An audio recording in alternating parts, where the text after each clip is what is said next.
Everybody, welcome back to my channel. Last class में हमने complete किया था मटेरियल और आज हम करेंगे लेबर रेम्यूनरेशंस एंड इंसेंटिव्स। सो जो आपकी एसपीजन है ना, उसमें लेबर जो है वो 2 चैप्टर में डिवाइडेड है, कंट्रोल और टर्नओवर में, और जो दूसरा चैप्टर है वो डिवाइडेड है wage payment and incentive plans में।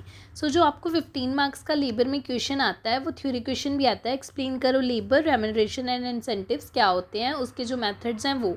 तो चलो वहाँ से स्टार्ट कर रहे हैं हम। पहले हम जानते हैं कि लेबर होती क्या है।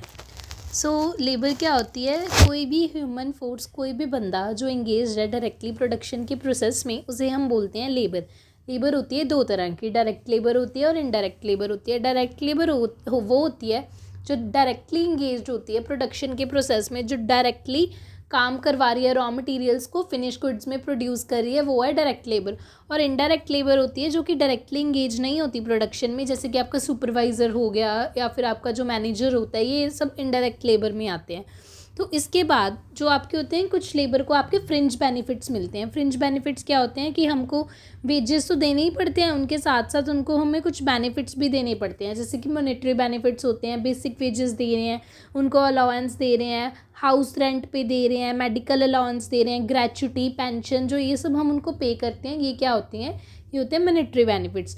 उसके बाद हम उनको फ्रिंज बेनिफिट्स भी देते हैं। फ्रिंज बेनिफिट्स क्या होते हैं? हाउसिंग फैसिलिटीज़ दे रहे हैं, transportation facilities, medical facilities, canteen facilities, उनके चिल्ड्रन के एजुकेशन के लिए पैसा दे रहे हैं या फिर वो प्रोवाइड करवा रहे हैं हम। तो ये सब क्या होते हैं? फ्रिंज बेनिफिट्स होते हैं कि हम उनको लाइफ टाइम की श्योरिटी भी दे रहे हैं। उसके बाद इसमें आपको एक क्वेश्चन आता है कि एम्प्लॉय का हिस्ट्री कार्ड क्या होता है। थ्योरी से स्टार्ट करवाने, उसके बाद प्रैक्टिकल पे जाएंगे। एम्प्लॉय का जो हिस्ट्री कार्ड होता है ना, वो हम मेंटेन करके रखते हैं। जो एक कंपनी में पर्सनल डिपार्टमेंट होता है जो सारी नॉलेजेस रखता है अपने एम्प्लॉयर्स की, एम्प्लॉय की, उसमें हम क्या रखते हैं कि एम्प्लॉय का हिस्ट्री कार्ड रखते हैं, ताकि एक ऑर्गेनाइजेशन को पता हो कि एम्प्लॉय का नाम क्या है, एम्प्लॉय की सारी इन्फॉर्मेशन हो। अब रिसेंट केस क्या हुआ था, एक फैक्ट्री में आग लग जाती है, आप एज्यूम करके चलो, तो उसमें ना 2 जो वर्कर्स थे वो बर्न हो गए। अब जो 2 वर्कर्स बर्न हो गए, उनको रिकग्नाइज़ करना तो बहुत मुश्किल था, तो उसके लिए क्या, उनकी इन्फॉर्मेशन होनी चाहिए। अब हमारे पास बाकी सब वर्कर्स हैं, तो उनकी इन्फॉर्मेशन हम ऐसे थोड़ी है कि उनके घर वालों का पहले नंबर लगाएं, उनसे पूछें कि भाई हाँ उनका ब्लड ग्रुप क्या है। नहीं ना, हमें ऑन द स्पॉट जो हमें इन्फॉर्मेशन चाहिए होती है वो हम एम्प्लॉय के हिस्ट्री कार्ड में रखते हैं, जैसे कि name of the employee, father's name, address of the employee, उसका डेट ऑफ बर्थ क्या है, उसकी क्वालिफिकेशन, ब्लड ग्रुप क्या है, मैरिटल स्टेटस, उसने कौन सी कंपनी में पहले काम किया, कौन सी फैक्ट्री में किया, पे स्केल क्या है उसका, सारी इन्फॉर्मेशन जो उसकी होती है एम्प्लॉय की, उसकी फैमिली के रिगार्डिंग, उसकी पर्सनल इन्फॉर्मेशन, पे के रिगार्डिंग, वो हम कहाँ पे रखते हैं? एम्प्लॉय के हिस्ट्री कार्ड में। उसके बाद पेरोल क्या होता है?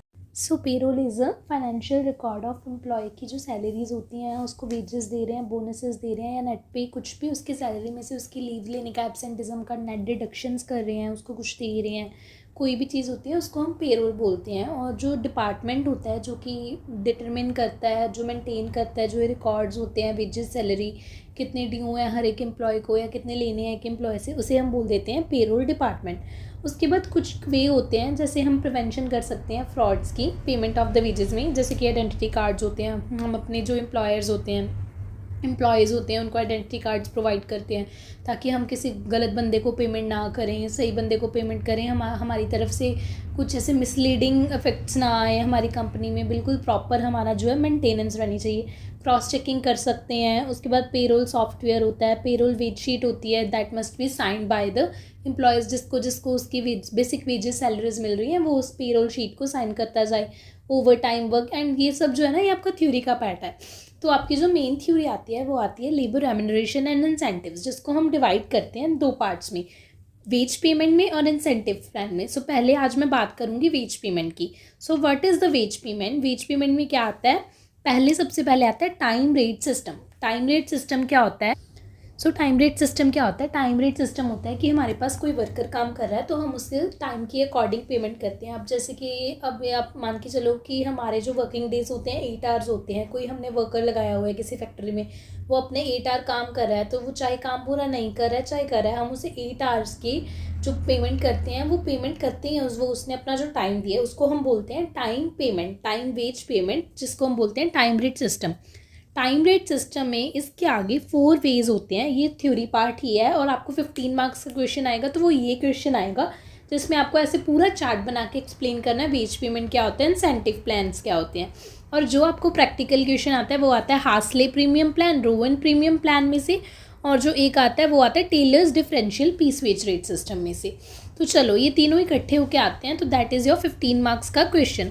इसके बाद हम वेज पेमेंट का फर्स्ट पार्ट करते हैं टाइम रेट सिस्टम, जिसका पहला पॉइंट है flat time rate. Flat time rate क्या होता है, जिसमें हमने जितने घंटे एक लेबर से, एक एम्प्लॉई से काम लिया, उसको उतने टाइम की पेमेंट कर दी जिसकी उतनी बनती थी, उसको हम बोल देते हैं फ्लैट टाइम रेट। उसके बाद होता है high day time rate. High day time rate क्या होता है, जैसे कि हमने संडे को ऑफ होते हैं बट हमने एम्प्लॉय से संडे को काम लिया, या फिर उससे जो नॉर्मल वर्किंग डेज थे उससे 8 आवर्स से ज़्यादा काम करवाया, तो उससे 10 रुपये की जगह हम 10 रुपये दिहाड़ी की जगह हम 12 रुपये दे रहे हैं एक आवर के, उसको हम बोल देते हैं हाई डे टाइम रेट। ठीक है। उसके बाद आता है graduated time rate. Graduated time rate होता है जब हम वेजेस पे कर रहे हैं एम्प्लॉय को टाइम के हिसाब से, उसकी कैपेबिलिटी के हिसाब से, उसके क्वालिफिकेशंस के हिसाब से। अब कई बार क्या होता है, भाई एक बंदा थोड़ा सा ज़्यादा पढ़ा लिखा है ना, तो उसको थोड़ा सा ज़्यादा अच्छे से काम करना आ रहा है, तो उसको हम उसके हिसाब से जो उसकी टाइम वेजेस होती हैं वो पे करते हैं। उसके बाद होता है differential. The fourth part is differential time rate. Differential time rate क्या होता है कि जब हम तब ऐसे पेमेंट करते हैं जैसे कि जितने वेजेस बनाए हैं एक पर्सन ने, जितने की वेजेस बोल रही हूँ, जितने की पीसेस, जितने की यूनिट्स बनाए हैं एक एम्प्लॉय ने, उसके हिसाब से हम उसको पेमेंट कर रहे हैं, तो उसको हम क्या बोलेंगे, डिफरेंशियल टाइम रेट।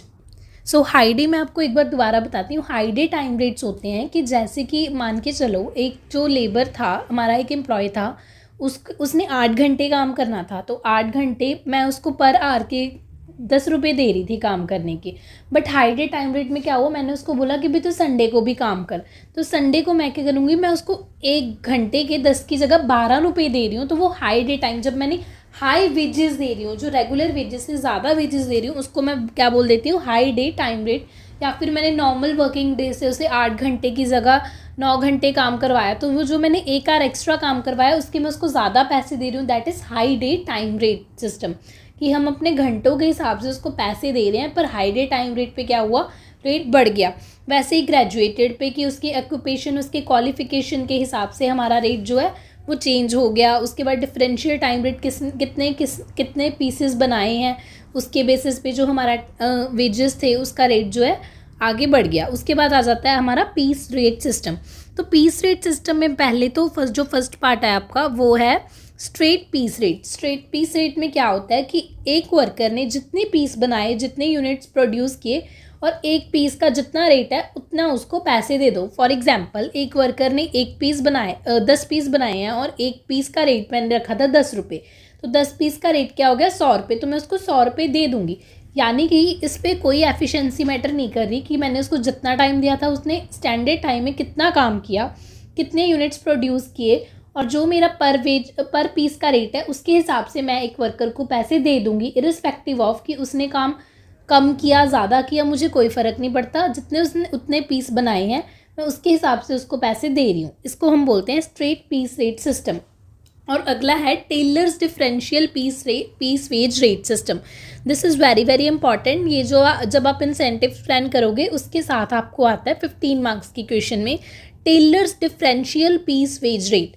इसमें क्या होता है, भाई टेलर एक बंदा था जो बोलता था कि जो बंदा तो 100% मेरा काम कर रहा है, मान के चलो मेरा स्टैंडर्ड टाइम्स 8 घंटे है, टेलर बोलता था 8 घंटे में स्टैंडर्ड टाइम में जो बंदा 100% काम कर रहा है, जितने मैंने यूनिट्स बोले हैं उतने यूनिट्स मेरे को बना के दे रहा है, 100% एफिशिएंसी है, या फिर 100% से ज़्यादा एफिशिएंसी। अब ज़्यादा एफिशिएंसी मतलब कि 8 घंटे में मैंने अगर अपने वर्कर्स को बोला था कि तुम मेरे को 50 पीस बना के दो, अगर कोई वर्कर मेरे को 50 पीस बना के दे रहा है तो वो 100% एफिशिएंट है। अगर वो 50 से ज़्यादा बना के दे रहा है तो वो 100 से ज़्यादा एफिशिएंट है। और जो बंदा 100 और मोर देन हम बोलते हैं 100% एफिशिएंसी है, जिसकी मोर देन 100% एफिशिएंसी है, तो टेलर क्या बोलता था, उसको 120% ऑफ नॉर्मल पीस रेट दो, कि उसको 120% दो जो तुम्हारा नॉर्मल पीस रेट है उसका।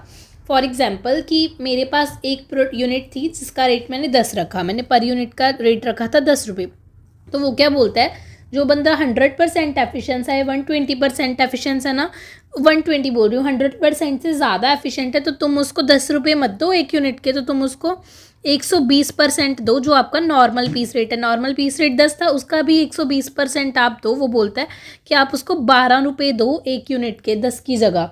तो अगर उसने 50 पीस बनाए हैं तो 50 इंटू 12 करूँगी मैं, ना कि 50 इंटू 10, कि मैंने उसको कुछ दिया, कोई अवार्ड दिया ताकि वो मोटिवेट और ज़्यादा पीसेस बनाना स्टार्ट करे।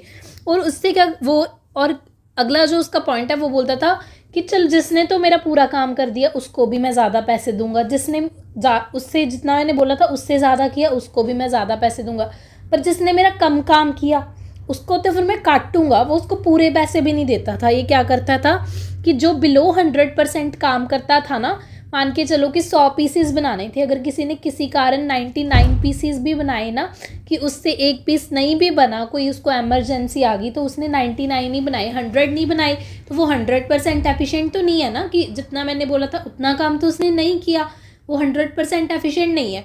वो टेलर क्या करता था, अगर तूने 1% पीस भी नहीं बनाया तो वो बोलता था मेरे को कोई मतलब नहीं है, तो मैं तेरे को अब 80% दूंगा नॉर्मल पीस रेट का, कि मैं तेरे को तेरे पूरे पैसे भी नहीं दूंगा।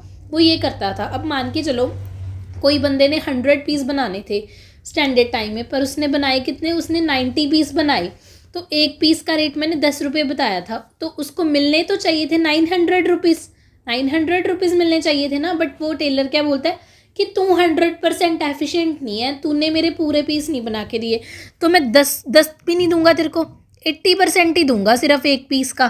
तो वो 8 रुपीज़ ही देता था, 10 पूरे भी नहीं देता था।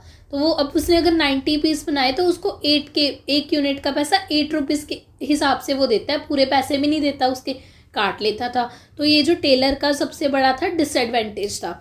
उसके बाद हमारे पास आ जाता है Merrick's multiple piece rate system. अब ये मैरिक बंदा अच्छा था। ये क्या बोलता था, ये कहता था कि चल कोई कारण हो सकता है कि किसी ने मेरे को पीस बना के नहीं दिया, उसकी कोई फैमिली इमरजेंसी है या उसको कोई प्रॉब्लम है, कोई बात नहीं। तो ये क्या बोलता था कि जिसने 83% तक काम किया है ना, अगर मैंने 100% काम बोला था उससे नहीं हुआ, पर उसने अपना 83% तक तो जो काम किया है, तो मैं उसका नॉर्मल पीस रेट दे दूंगा, कि एक पीस का जितना रेट बनता था मैं उसको उतना पैसे दे दूंगा, मैं नहीं काटूंगा उसके। उससे आगे वो बोलता था अगर किसी ने 83% से ज़्यादा काम किया और 100% तक काम किया, अपना काम पूरा किया, तो वो क्या कहता था कि मैं उसको 110% ऑफ नॉर्मल पीस रेट दूंगा, मतलब पीस रेट का 110% दूंगा, उसको थोड़ा सा तो बोनस दूंगा। और फिर अगले में वो बोलता था कि अब कोई बंदा तो ऐसा होएगा कि जिसने 100% से भी ज़्यादा काम किया होगा, मैंने 100 पीस बनाने को दिए, उसने 110 पीस भी बनाए होंगे, क्या पता। तो फिर वो क्या बोलता था, जिसने 100% से भी ज़्यादा काम किया ना, उसको मैं 120% ऑफ नॉर्मल पीस रेट दूंगा। बोलता था जिसने 83% तक काम किया है उसको जितने पीसेस बनाए हैं उसके हिसाब से पैसे दे दूंगा।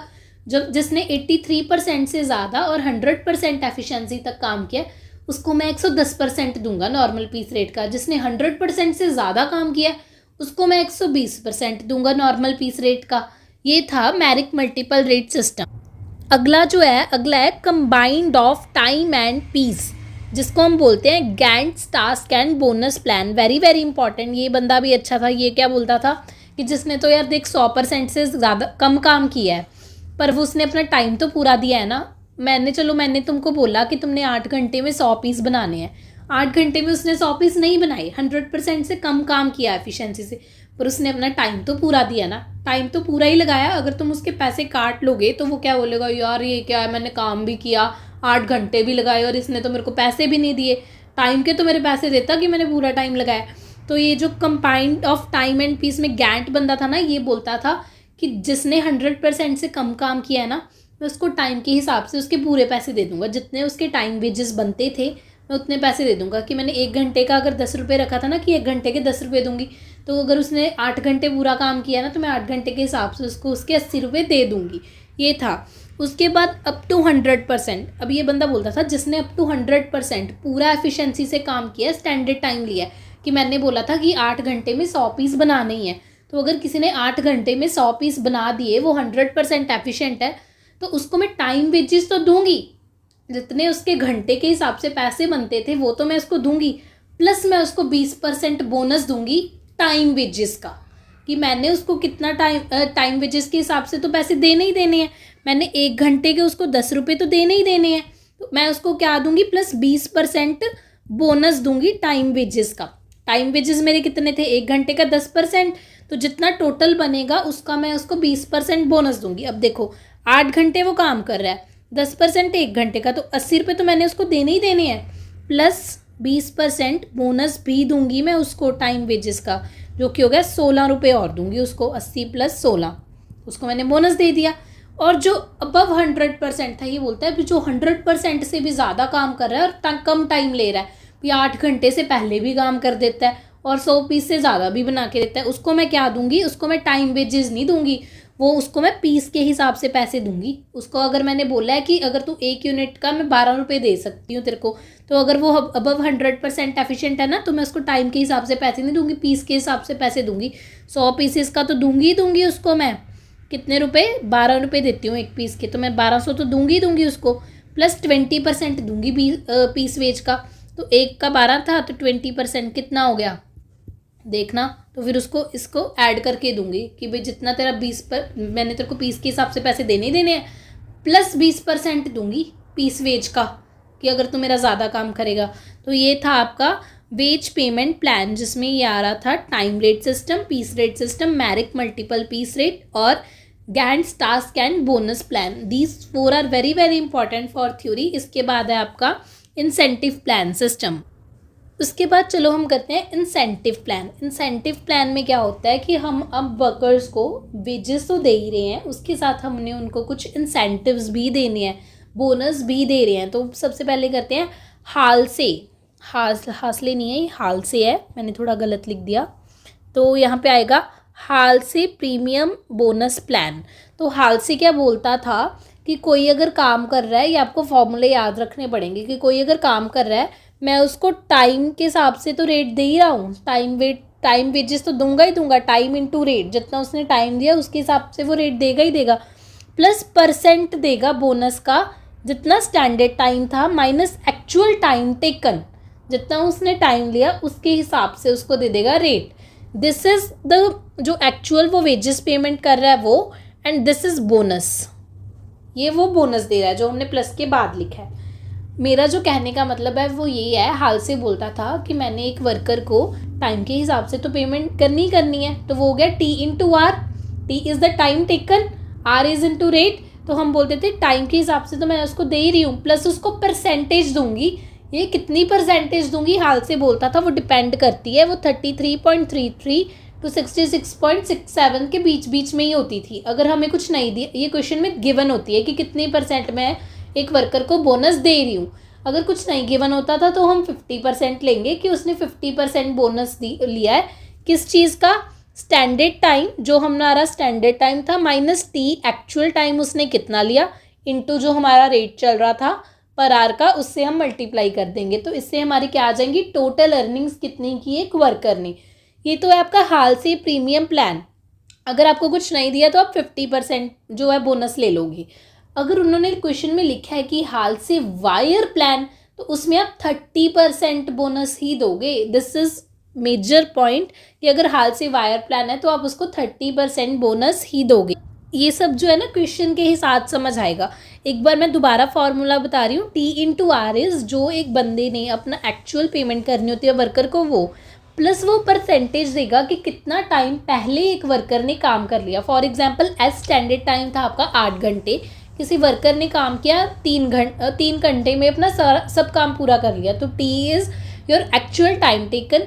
8 घंटे में से 3 घंटे माइनस करे तो हमारे उसने 5 घंटे बचाए, जो उसने 5 घंटे बचाए ना उसका हम उसको बोनस तो देंगे ही। तो फिर दिस इज उसने बताया कि T/R तो हम उसको दे ही रहे हैं, actual wages plus percentage of standard time taken minus actual time into rate. क्या रेट बन रहा है हमारा, तो चलो एग्जाम्पल के साथ देखते हैं हम हाल से प्रीमियम प्लान।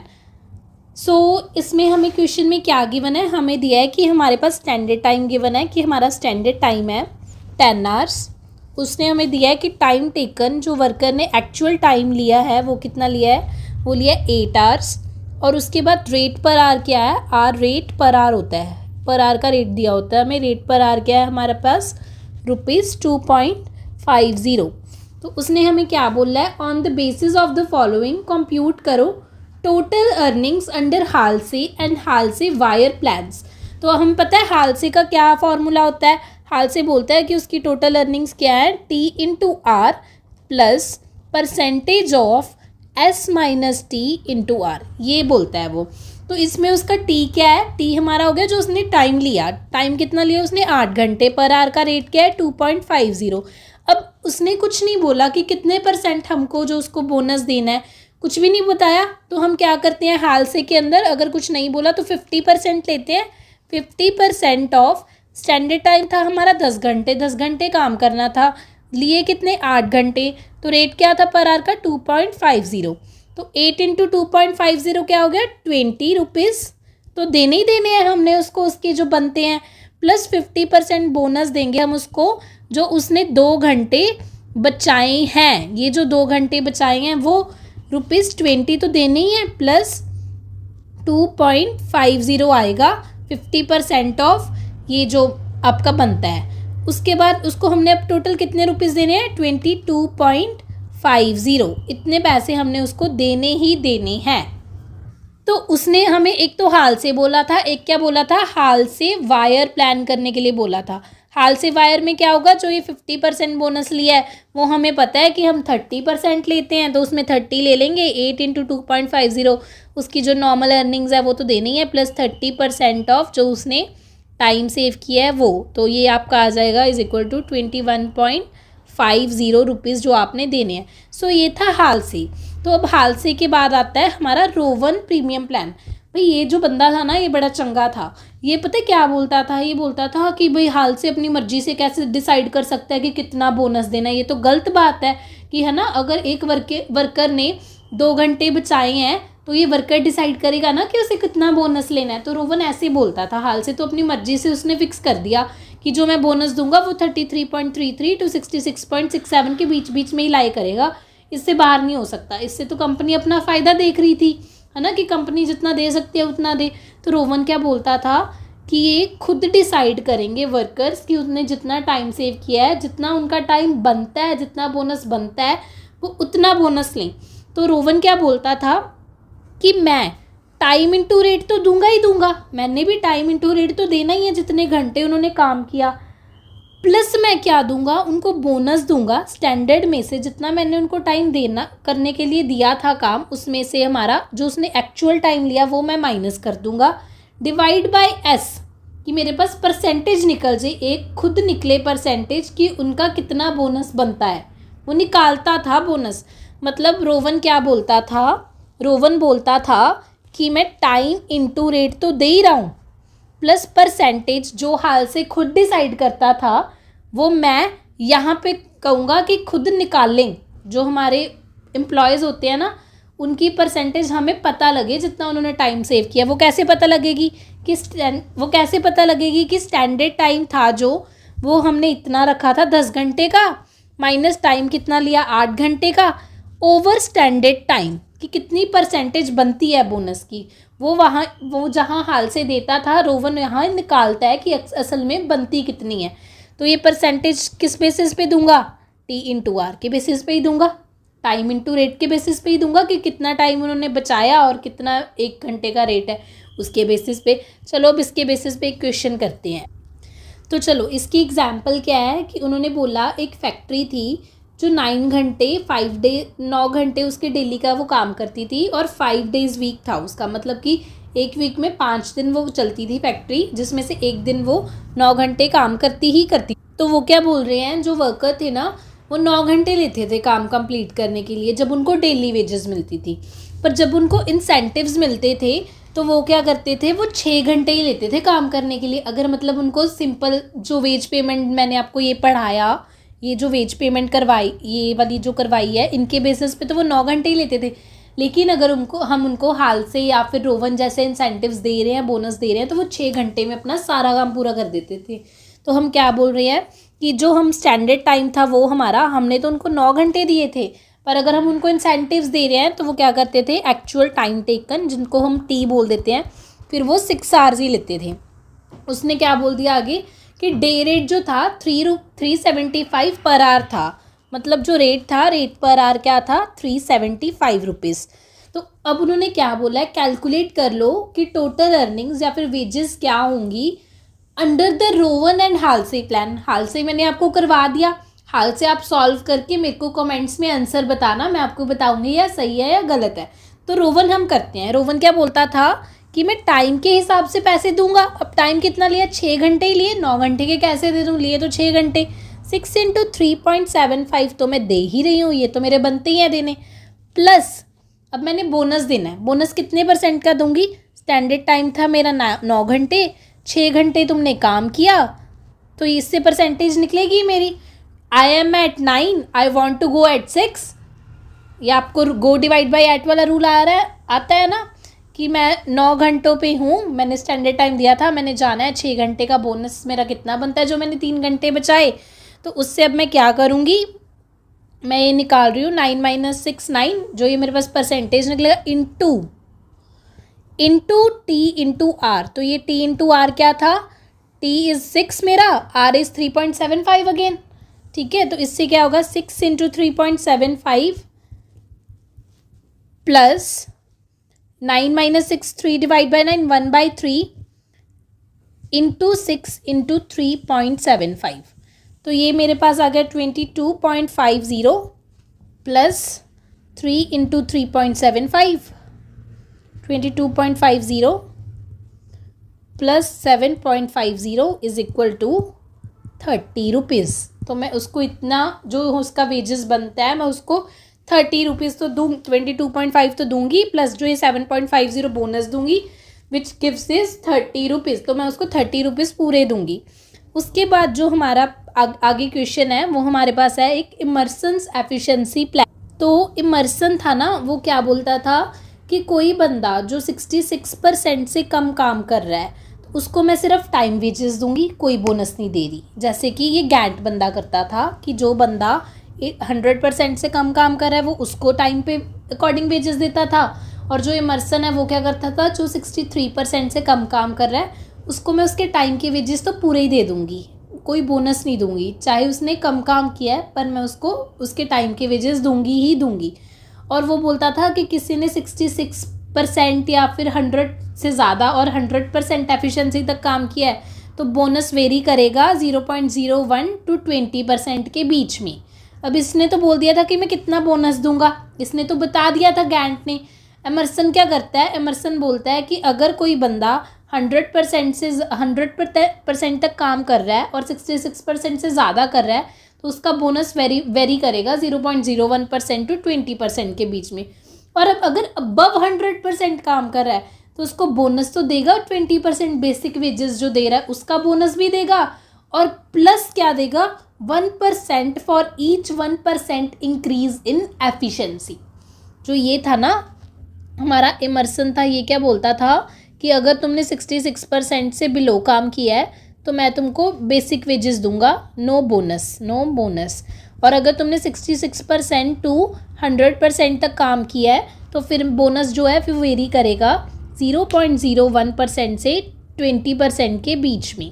और बोलता था अगर 100% से ज़्यादा काम किया है तो मैं जो वेजेस बनती है मेरी वो तो दूंगा ही, बोनस भी दूंगा 20% बेसिक वेजेस का, और मैं तुमको क्या दूंगा, 1% for each 1% increase in efficiency. मतलब 1% और दूंगा जितने % तुम्हारी एफिशिएंसी इंक्रीज हो रही है उसके हिसाब से।